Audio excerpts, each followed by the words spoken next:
할렐루야. 우리가 함께 읽었던 어제 본문은 이스라엘 자손들이 홍해를 건넌 후부터 가나안 땅에 들어가기 전까지 40년 동안 광야 생활 중에 있었던 그들의 불순종과 불평과 원망에도 불구하고 하나님께서 베풀어 주신 은총과 구원을 기억하며 하나님을 찬양했습니다. 오늘 본문은 이제 가나안 땅에서부터 바벨론의 포로가 되기까지의 역사를 또 되돌아보면서 이스라엘 자손들의 범죄와 불순종, 그럼에도 그들을 포기하지 않으시는 하나님의 은총을 노래하고 있습니다. 먼저 32절, 33절은 무리바 사건을 되돌아봅니다. 이스라엘 자손들이 무리바에 이르렀을 때에 마실 물이 없다며 모세와 하나님께 또 원망합니다. 모세는 이제 반석에게 명령해서 물이 나오게 하는 것 대신에 혈기를 내어 지팡이로 반석을 2번 쳐서 물이 나오게 했습니다. 그것이 하나님을 노하게 하시는 일이었다고 말씀합니다. 그래서 그 일로 인해서 모세도 가나안 땅에 들어가지 못했습니다. 이어서 34절에서 39절은 이제 이스라엘 자손들이 가나안 땅에서 행했던 우상 숭배를 말씀하고 있습니다. 본문 34절 말씀을 제가 읽겠습니다. 그들은 여호와께서 멸하라고 말씀하신 그 이방 민족들을 멸하지 아니하고, 시인은 이스라엘 자손들이 이방 민족 가나안 땅에 살던 그 7 족속을 멸하지 않았다라고 말하고 있습니다. 하나님은 언제나 절대적으로 공의롭고 정의로운 분이십니다. 그래서 그것으로 세상을 다스리시는 분이십니다. 하나님께서는 우리가 자이든 또 고이든 죄를 범하게 될 때에 당장 벌하시지 않으시고 기다려주시고 또 용서해 주시는 분이시지만, 그렇다고 해서 우리 마음대로 살아가서는 안 됩니다. 죄는 용서를 받아도 그 대가는 치러야 하기 때문입니다. 그래서 다윗의 그 밧세바 사건은 그 죄는 용서받았지만 그 대가를 오랫동안 치르며 고통스러워해야 했습니다. 쇠 녹이 겉면에만 살짝 설면 이제 사포로 닦아내면 됩니다. 하지만 속까지 깊이 녹이 슬면 사포로 해결할 수가 없고, 그때는 다시 그 쇠를 녹여 다시 사용해야 합니다. 또 다리가 긁혀서 피가 나면 약을 바르면 되고, 또 뼈에 금이 가면 다시 깁스를 하면 되지만, 다리뼈 전체에 암세포가 가득하거나 그 쌀이 썩어가고 있으면 그 다리를 자를 수밖에 없습니다. 하나님께서 이스라엘 자손들에게 가나안 족속 그 사람들을 진멸하라 명령하셨던 것은 그들이 이방인이었기 때문이 아니라 그들의 죄가 가득 찼기 때문이었습니다. 그들의 죄를 심판하는 도구가 바로 이스라엘 자손들이었던 것입니다. 또 반대로 이스라엘 자손들의 죄가 가득 찼을 때에는 하나님께서는 이방 나라를 들어 북이스라엘과 남유다를 치신 것을 우리는 알 수 있습니다. 이스라엘 자손들이 하나님께서 말씀하신 대로 가나안 땅에서 전쟁을 치르고 그 땅을 차지했습니다. 큰 전쟁은 이제 전체적으로 치르고 이제 땅을 지파별로 분배받은 후에 작은 전쟁은 지파별로 치렀습니다. 큰 전쟁에서는 승리했지만 작은 전쟁, 사실은 더 중요한 이 전쟁에서 하나님께 온전히 순종한 지파는 단 한 지파도 없었습니다. 가나안 사람들이 가진 철병거가 무서워서 쫓아내지 못하기도 했고, 아주 높은 곳에 거주한다고 쫓아내지 못하기도 하고, 또 심지어 그들 자신들의 종으로 부리기 위해 쫓아내지 않기도 했습니다. 이스라엘 자손들을 쫓아내지 않는 가나안 땅 사람들과 자연스럽게 함께 섞어 살게 되었습니다. 이어서 35절, 36절 말씀해 보면 그 이방 나라들과 섞여서 그들의 행위를 배우며 그들의 우상들을 섬김으로 그것들이 그들에게 올무가 되었도다. 여기서 이 섞이다의 문자적인 의미는 혼합하다, 주고받다입니다. 이스라엘 자손들의 신앙과 가나안 사람들의 신앙, 또 이스라엘 자손들의 삶의 양식과 가치관과 가나안 사람들의 가치관과 삶의 양식, 이것들이 서로 뒤섞여서 서로 영향을 주고받게 되었습니다.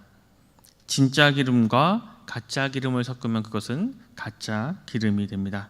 마찬가지로 진짜 신앙과 가짜 신앙을 섞으면 언제나 그것은 가짜 신앙이 되고 마는 것입니다.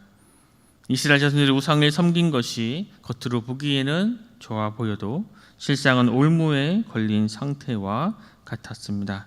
올무에 걸린 새나 토끼는 그것이 산 것 같이 보이지만 결코 살아있는 것이 아닙니다. 마찬가지로 올무에 걸린 이스라엘 자손들의 신앙은 죽은 것과 마찬가지였습니다. 여호와 하나님을 섬기는 신앙을 이방신을 섬기는 종교와 섞게 되자 점점 더 이스라엘 자손들은 악하게 되었습니다. 부분 37절에서 39절 말씀을 제가 읽겠습니다. 그들의 자녀를 악귀들에게 희생 제물로 바쳤도다. 무지한 피 곧 그들의 자녀의 피를 흘려 가나안의 우상들에게 제사함으로 그 땅이 피로 더러워졌도다. 그들은 그들의 행위로 더러워지니 그들의 행동이 음탕하도다. 이스라엘 자손들이 혼합 종교를 신앙으로 갖게 되자 하나님께서 금하신 것을 이제 서슴없이 자행했습니다.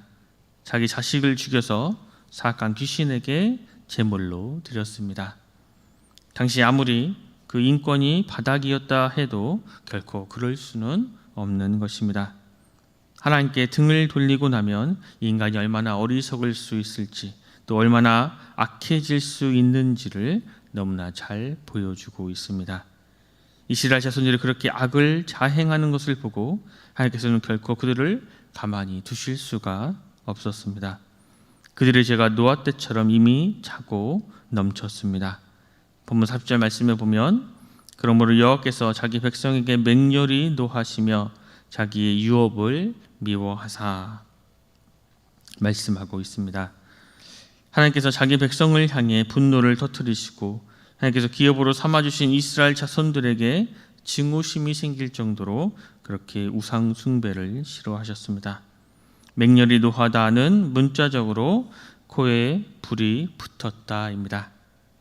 가끔 만화에서 보면 머리 위와 코로 김이 쑥쑥 나오는 그렇게 화가 난 사람을 그려놓는 것을 볼 수 있습니다.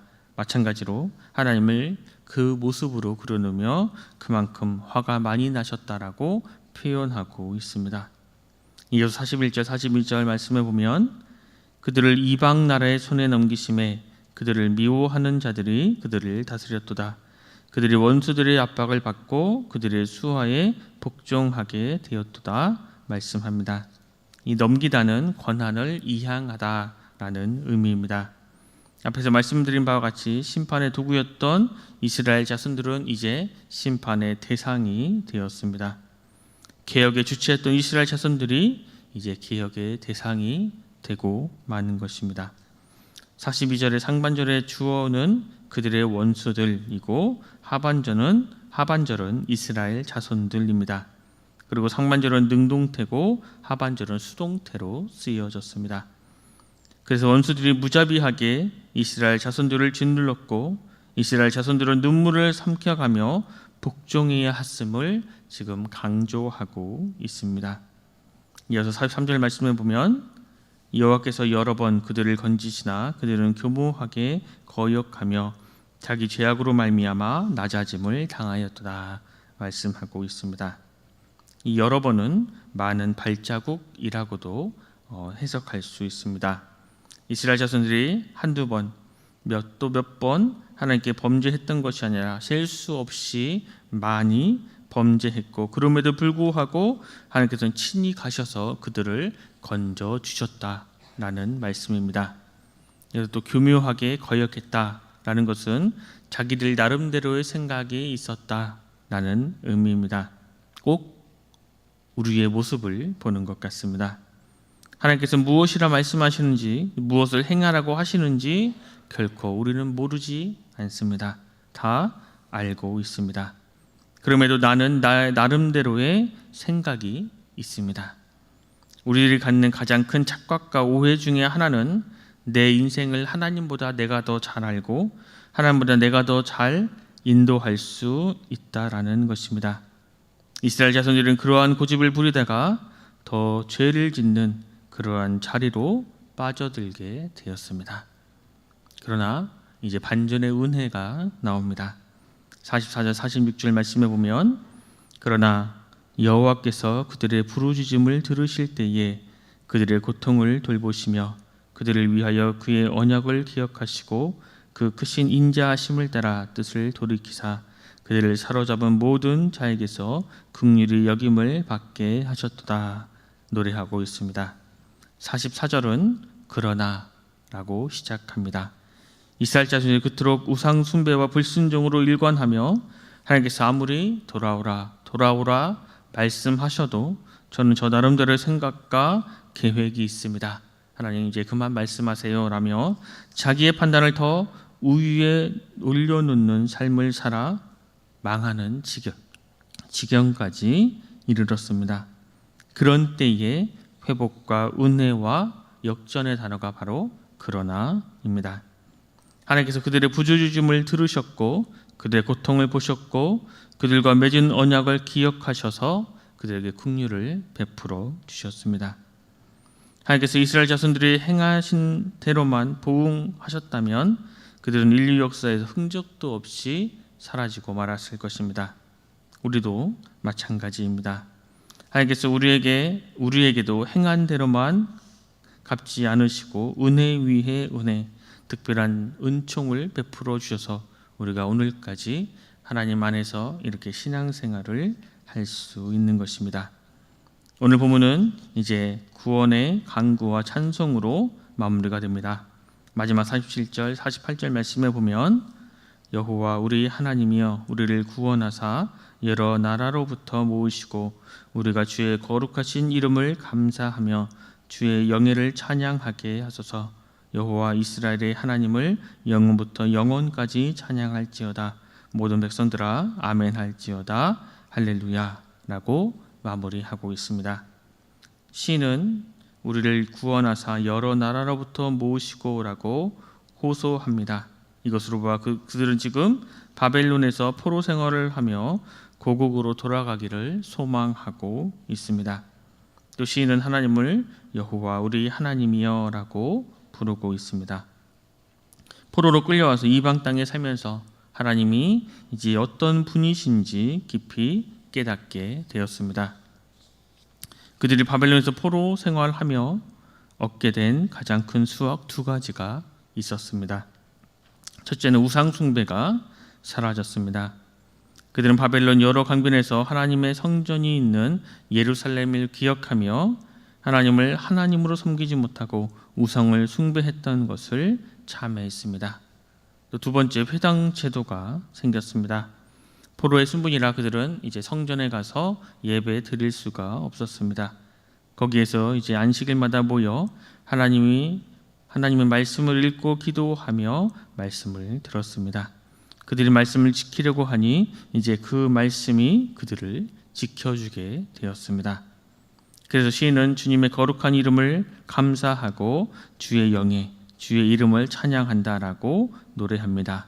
그것도 영원부터 영원까지 찬양한다라고 말씀하고 있습니다. 그리고 모든 백성들에게 아멘을 하라고 명령합니다.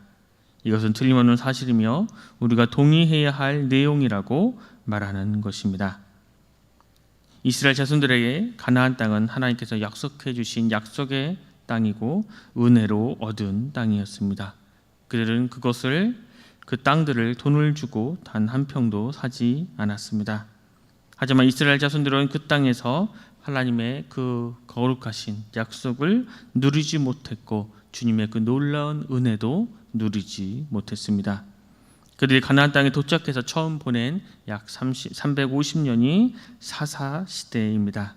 그 시대는 자기 눈에 보기 좋은 대로 행했던 악이 가득했던 시기였습니다.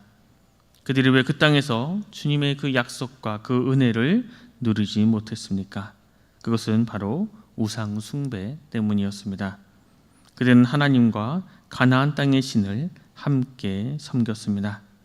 그렇다면 그들이 왜 우상을 숭배했습니까? 우상 숭배의 깊은 내면에는 반드시 자기 욕망의 숭배가 있습니다. 하나님보다 내가 더 지혜롭다라고 생각하고 하나님께서 내게 해주실 수 있는 것보다 내가 스스로 할 수 있는 것이 더 크고 좋다라고 생각하는 것입니다. 그러나 그것의 결과는 바벨론 포로로 흩어짐이었습니다.